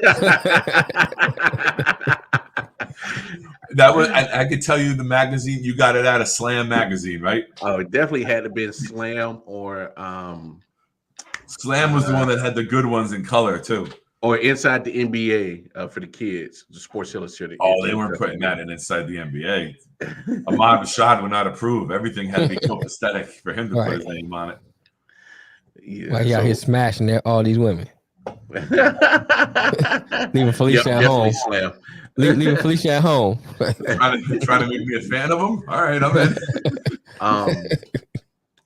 Matt brings up a good one. Complex.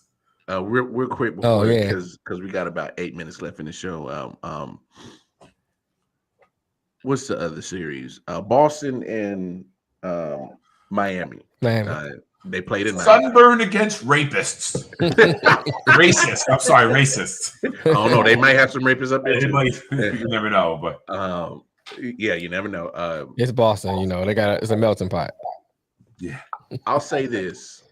Jason Tatum had a very uncharacteristic game of what he's been showing lately. He had about 7 turnovers himself. Jimmy Butler goes off for 41, and Mm-hmm. we've had that conversation on Monday. Jimmy Butler does a lot of things good. He's not a master of any set skill in the NBA, but he's good at a lot, and it makes him a good two-way player because he plays good defense. He can, be good when he gets hot. He can be a good shooter. But I think what sets Jimmy Butler apart is his mentality. He just wants to win. Mm-hmm. And he's going to make the ultimate play to make sure his team win. Yes. And I know Al Horford didn't play and Marcus Smart didn't. I think Marcus Smart is slated to come back tonight. Do you guys think Marcus Smart coming back changes the output of Boston? It changes some. I mean, that's their Draymond Green. Mm-hmm. So it does change. It changes a lot. But I think I just think that game one was just a fluke. I think Boston bounces back in game two. I believe they'll bounce back in game two. But I had picked Boston to win the series. Yeah, I went 6. I said 6 for Boston. But it hurts me because I hate rooting for Boston. Oh, trust me, it hurts too. Because what do we say? We say fuck Boston around here. Right. Pretty much. What you got to say, Nick? I think Jimmy Butler is, as much as I say Chris Paul is the most overrated player in the NBA, Mm-hmm. I think Jimmy Butler is the most underrated player in the NBA. That's because whenever people talk about the best all-around player in the game, you never hear his name come up. Mm-hmm. For years, people were saying, "Oh, LeBron's the best all-around. Kawhi's the best all-around. Giannis is not." Everyone keeps disrespecting and forgetting about Jimmy Butler. Mm-hmm. And if Butler's on the Sixers, the Sixers are still playing. Mm-hmm.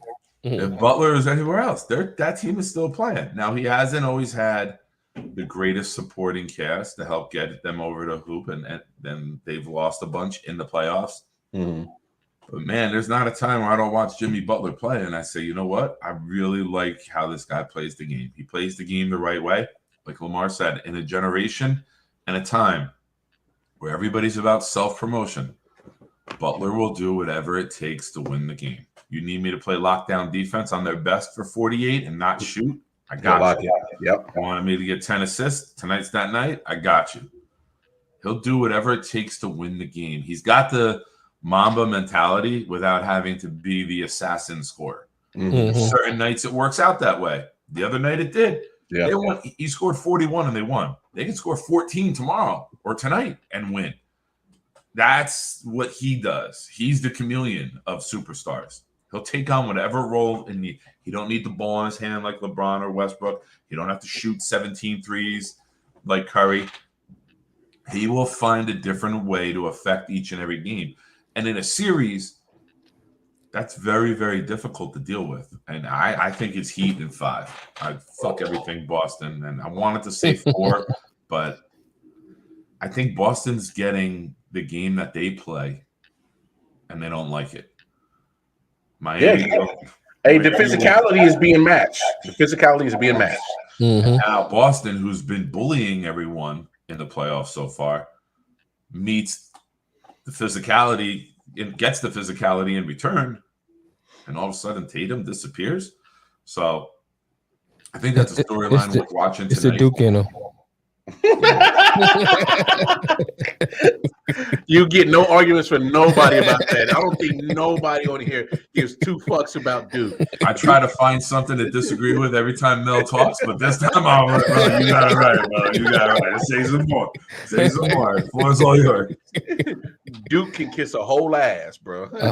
Yeah, whole ass. Children out there, Tobacco Road. What the hell? Thanks, Matt. Yes, there we go, Matt. I think we added another. I like. I didn't know Matt rolled like that. Yeah, fuck you, bro. We added 2 more motherfuckers to the fuck list, and not the good fuck list. It's the fuck you list. We added Duke, and who else did we add earlier in the show? Nick Saban. Nick Saban. So damn it, yo, I'm sorry. I got up early today. My buddy's his they're having a surprise 40th birthday for his wife on Saturday, and he asked me to help him out to go get stuff and set up. I came home. I hit the bowl like 4 times. It was like 3:40. I'm like, all right, man, let me just tilt over on the couch here for a second. Next thing I know, the phone's ringing. It says 5:26. I was like, God damn, this stuff knocks me out. But yeah, man, that Nick Saban stuff is crazy. It is. Yeah, You missed a hockey talk too, That's a man. narcissist just being narcissistic. And it's like, all right, if you didn't choose me, it's because everybody else is doing it the wrong way. Hey, Nick, you missed a hockey talk too, man. Yeah. I'm good. I'm good. I'm good. My boy came over the other day. My boy stopped by over the other day and he brought these beverages, which I just cracked the first one. And they're not bad. I've never had these, but I was in the mood for a drink. The Happy Dads.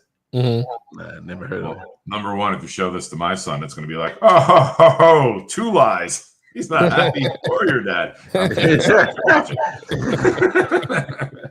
But are you my father? Right. Sad Stranger, brought to you by Nick. But yeah, fuck dude. Yeah. But yo, sorry, man. I could see how swollen and puffy my face is from the pollen up here. Oh, it's the pollen. Oh my lord. Oh, your face is puffy? Oh my god, my eye. I could see the puffiness around my eyes from the pollen. I just thought you just gained weight. It's the pollen. Oh man, I'm losing. Still, I'm down in sure it's the 270s. pollen. Oh yeah, I can see it now. Good lord. Oh yeah, everything is puffy. Yeah, it's the pollen. Okay. Look at look at my man, like Martin Short. What's that movie? Sherlock. Yeah. And I'm allergic to bee stings too. Oh, okay. How's everything back there? I'm fine. I reference that like 4 or 5 times a year, man. That's awesome. You brought that up. Well, that's our show today, folks. Right. We hit the 2-hour mark, and hey, look, go enjoy some sports tonight. There's some watch some hockey. There's some Stanley Cup playoff hockeys tonight. We got Heat and Celtics tonight. Yeah. What else is tonight? That's pretty. Of course, Yankees already lost. They won. 9-6. They won. 9-6. They lost 9-6. Yeah. Oh, they lost. Yeah, they lost. I looked at it wrong. That's rare, man. That's like a shooting star. Like that's how rare it is that you get to say that. And this guy's lathering himself up in KY with how happy he is over there. My gosh. Wow. I looked at it wrong. You can't win them all. I can't win them all. You damn fucking Yankees fans. Y'all keep yanking it up for this first month and a half. And don't I don't want to You don't think this team has sustainability if healthy? Okay, so let me ask you this. When have they proven sustainability to stay healthy? I didn't say that. Don't try to twist my words. What are we married now? I say something and you twist it against me? That's my move, motherfucker. No, motherfucker. Hey, but look. Hey, don't forget to go ahead. I'm happy for you. They have the best pitching in the American League. Cool. Got good pitching. When you can pitch, you know this from when Kansas City went there a couple years ago. Of course, you when pitch. You can pitch. You always give yourself a chance. Yeah. And their best hitters are on fire. Stanton and Judge have been carrying them. I said earlier today, Stanton hit a home run and get the alert as we were out, and I was like, damn, I'm like, he did it again. But you're going to get some days like this, and you got to hope that the days like this are far and few between. Now you go on and you win another 4 out of 5. You don't go lose 3 in a row now. You get right on the winning streak back tomorrow, and that's what great elite teams do. Whether it's the Yankees, the Dodgers, the Angels. Did you discuss Scherzer going out? No, we didn't get a chance to. They down 2 of their best pitchers. DeGrom, people are saying the best is July, and that DeGrom could miss the whole season. Now Scherzer with this 6 to 8 weeks, that's if everything goes perfect. You could sneeze when you get a torn oblique, right? And then it tears again, and like you're right back to step one. So I feel bad in a way because I'm not a Met hater. If I'm a pitcher, I would never wear Met blue because it's bad luck. It just ain't working there. No, for real. It's just not working right, bro. If you are an elite pitcher, avoid signing with the Mets. I'm telling you right now, I wouldn't even want to put it on. Like, Matt said he won't see him until after All-Star break. That's the minimum. Yeah, you're not rushing him back before the break. For Scherzer, Matt, I think that comment's for Scherzer, or I think it's for you got Scherzer. two of the best pitchers in baseball on the same team, both out for considerable amounts of time. You're only as good. I forget who came up with this, but you're only as good as your next day starter, right? You got to give you a chance to be in the game. Mm-hmm. So the fact that you're without two of the best pitchers in baseball, two of the best pitchers of all time, and two of the best pitchers in the game right now, and you're not going to have either one of them, and you're throwing up names of people who nobody knows. You know, it's a good thing they got a couple game lead in the division because they're going to need some extra padding room. And I'm not a Met hater. I loved going. I knew about the Mets for years because me and my father had that rivalry. Don't worry about it, Nick. You don't have to be a hater of the Mets. But I'm gonna be honest. The Mets are about to fucking struggle for the next couple of months, and they better hope. They better hope that their hitters can carry to at least All-Star break, because if those bats go cold, and you know they're not getting. What's up, Jamel? What's up, Mel? If they're not getting, pitching, I think they might fire sale before the fucking trade deadline. Because what's the point? Who? Showalter? No, fire sale as in like. I thought you said fire shell. No, not fire Showalter. He just got there, but my thing is, I wanted him for us. I wanted to get Boone out and him for us. I just like his name. Look, Mets been spending some money on some of these players they've been getting lately. And if you keep coming up short, keep underachieving, what's the point of paying all these players? Either trade them and get some value back, or you're just going to keep being in the same rotational Yeah, but boat. you keep doing the same thing and get the same results. Yo, but that's what I'm telling you. That's what they're doing right now. Every year you they start hot. Oh, we're gonna be good this year. We're gonna be good this year. They start hot early. Mm-hmm. They get injuries to their pitching staff, which is their bread and butter, and then next thing you know, they fall apart. So right now, we're in that cycle of the part of the Mets where the pitching rotation is getting fucked up, and now it's about to go downhill. And that's what I'm saying. It happens. I used to call the Mets the Jets of the baseball, but now the Jets look like they might be turning it around. So it's just gonna be the Mets by themselves. Tell me more. And that's how we're gonna end the show. All right, on behalf of big homie Nick Shine, we're gonna end it on a good note about a good Jet comment. Go ahead, White Puff Daddy. Wait. This is damn, man. Wow. All right. Take that. Mel, I'm sorry that you showed up late. You must have thought the show was the third quarter and you were Jason Tatum. You wanted no part of it. Damn. Damn. Bang, bang. Little Cactus Jack for Jamel there with all his Boston freaking memes I gotta say. Look, y'all. On behalf of the big homie. All right, at least he laughed. All right, that's all. That made it worth it. White Puff Daddy, Detroit Mel, the man with the Grandmaster plan for I.O.W. Sports. Oh, don't forget to check out Nick's show too. Proud Jet fan. Yeah, definitely check Proud out New York Jets fans. Thank you. Proud New York Jets fans. Brought to you by the big homie Nick Shine. Right. Again, I.O.W. Sports Late Night Owl Edition has been moved up to 11 p.m. Eastern Standard Time, Monday through Thursday. So definitely check me out. Did you talk to Ryan Frazier today? Did he message you? He messaged me yesterday. What happened? Did you play video too much in the show? No. Okay. YouTube snatched. He texted me last night. I didn't see it till this morning. I replied, and then he got back to me saying some copyright shit. Some copyright shit, and it was fucking up. We couldn't even go to the I.O.W. Sports YouTube page today. That's why you're doing it from the other YouTube page. The Wonder YouTube page. So. All right. Yeah. So I don't know how long that whole. I think somebody told me it's playing the YouTube videos in that was you.